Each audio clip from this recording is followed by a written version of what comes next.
Hello दोस्तों, आपको बहुत बहुत स्वागत है मेरे चैनल पे। आज हम एसएससी एमटेक 2021 में जो क्वेश्चन पूछे गए थे उनको कर रहे हैं। तो आइए स्टार्ट करते हैं। हमारा क्वेश्चन नंबर 13 क्या कह रहा है। एक घन की प्रत्येक भुजा कितनी 4 सेंटीमीटर है और एक घनाभ की भुजा 2 सेंटीमीटर गुणा 3 सेंटीमीटर गुणा 4 सेंटीमीटर है। घन के आयतन और घनाभ के आयतन का धनात्मक अंतर ज्ञात कीजिए। तो आइए स्टार्ट करते हैं। इस क्वेश्चन को कैसे करेंगे। इस क्वेश्चन में कह रहा है कि घन की प्रत्येक भुजा यानी कितनी है 4 सेंटीमीटर है हमारी, यानी कि ये हमारा हो गया घन, ये घन हो गया हमारा। इसकी जो प्रत्येक भुजाएं कितनी है 4 सेंटीमीटर है हमारी, यानी कि ये वाली भी 4 है, ये वाली भी 4 है हमारी और ये वाली भी हमारी 4 है हमारी। तो इसका जो आयतन हो गया वो क्या हो गया हमारा ए क्यू, यानी कि V बराबर ए क्यू, यानी कि 4 का क्यू यानी कि 64 सेंटीमीटर क्यू, यानी कि ये सेंटीमीटर में है तो ये सेंटीमीटर क्यू हो गया हमारा। और ये हमारा क्या हो गया घनाभ हो गया, यानी कि ये हमारा क्या हो गया घनाभ हो गया, यानी कि क्यूबॉइड हो गया हमारा। ये कितना हो गया हमारा क्यूबॉइड हो गया ये हमारा, यानी कि इसकी लंबाई कितनी होगी 2 सेंटीमीटर, इसकी लंबाई यानी कि चौड़ाई कितनी होगी 3 सेंटीमीटर होगी और ये हमारी कितनी होगी 4 सेंटीमीटर होगी हमारी।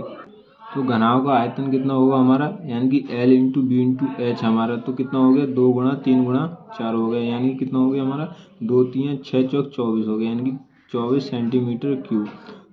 तो इसमें कह रहा है कि घन के आयतन और घनाभ के आयतन का धनात्मक अंतर क्या है। तो अंतर निकाल लेंगे, यानी कि ये V2 हो गया, ये V1 हो गया। तो अंतर कितना आ जाएगा हमारा V1 माइनस V2, यानी कि V1 माइनस V2, यानी कि 64 centimetre cube minus 24 centimetre cube कितना आ गया हमारा 40 सेंटीमीटर क्यूब आ गया। कितना आ गया 40 सेंटीमीटर क्यूब आ गया। तो इसका जो राइट आंसर होगा ऑप्शन नंबर 3, इसका क्या होगा राइट आंसर होगा। तो आइए नेक्स्ट क्वेश्चन पर चलते हैं। हमारा क्वेश्चन नंबर 13 क्या कह रहा है, यानी कि 14 क्वेश्चन नंबर हमारा क्या कह रहा है। 14 क्वेश्चन नंबर हमारा कह रहा है कि अरुण ने एक पुराना कंप्यूटर खरीदा, उसकी मरम्मत पर 110 रुपये खर्च किए। फिर उसने इसे भोला को 20% के लाभ पर बेच दिया। भोला ने इसे 10% की हानि पर चंदन को बेचा। चंदन ने अंत में इसे 10% के लाभ पर 1188 रुपये में बेच दिया। अरुण ने कंप्यूटर कितने में खरीदा, यानी कि अरुण ने जितने में भी कंप्यूटर खरीदा ना, प्लस उसमें क्या किया उसने 110 रुपये का क्या किया खर्च कर दिया उसने।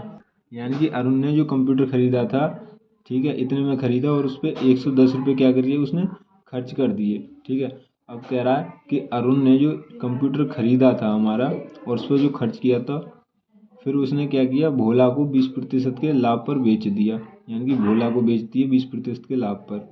अब कह रहा है कि भोला ने इसे 10% की हानि पर चंदन पर बेच दिया, यानी कि उसने चंदन को बेच दिए 10% की हानि पर।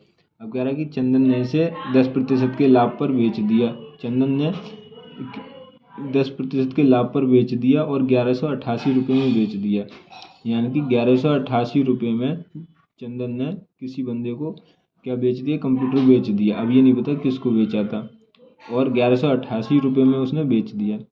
ठीक है, अब क्या देखेंगे हम अरुण ने, यानी कि अरुण ने हमारा क्या हुआ 20% की लाभ पर किसे बेच दिया भोला को बेच दिया, यानी कि 20% का लाभ का मतलब समझ रहे हो आप, यानी कि गुणा 120/100। अब भोला ने चंदन को बेच दिया 10% की हानि पर, किस पर 10% की हानि पर, यानी कि 90/100 किसको बेच दिया चंदन को बेच दिया। और चंदन ने किसको बेच दिया हमें पता नहीं किसको बेच दिया, पर वो 1188 रुपये में उसने बेच दिया। कितने की हानि पर लाभ पर, यानी कि 10% के किस पर लाभ पर बेच दिया, यानी कि 110/100 पर। यानी कि हम सिंप्लीफाई करेंगे तो ये कितना हो जाएगा 6/5। इसको हम क्या लिख सकते हैं 6/5, इसको क्या लिख सकते हैं 9/10, इसको क्या लिख सकते हैं हम 11/10। तो हम अरुण से गुणा 6/5 करेंगे लाभ पर, तो भोला को बेचा जाएगा। भोला ने हानि पर 10% बेचा, चंदन को बेच दिए, चंदन ने 10% के लाभ पर बेचा, तो गुणा 11/10 हो गया हमारा। तो वो 1188 रुपये में बेच दिया गया। यानी कि जब हम अरुण से 1188 पर जाएंगे तो गुणा 6/5 गुणा 9/10 गुणा 11/10 करेंगे। और जब हम 1188 से अरुण पर आएंगे तो क्या करेंगे हम इंटू मतलब कि जो भी भिन्न से गुणा करी है हमने उसको अपॉन में कर देंगे, यानी कि 10/11 से गुणा करेंगे तब यहाँ आ जाएंगे चंदन पर। अब हम 10/9 से गुणा करेंगे तो भोला पर आ जाएंगे, और हम 5/6 पे करेंगे तो अरुण पर आ जाएंगे। तो हम क्या करेंगे, अब इसको काट देंगे 11 से, यानी 11 एकम 11, 11 अट्ठे 88। अब 9 से काट दो, यानी कि 9 एकम 9, 9 दूनी 18। अब 6 से काट दो, 6 दूनी 12, यानी कि तो हमारा कितना है 2 पंजे 10, यानी कि 1000 रुपये में अरुण ने वह चीज़ क्या करी थी, खरीदी थी। ये वह संख्या है, यानी कि उतने रुपये में है, ये 1000 रुपये वह रुपये हैं जिसमें उसने खरीदा भी और उसने खर्च भी किया 110 रुपये का।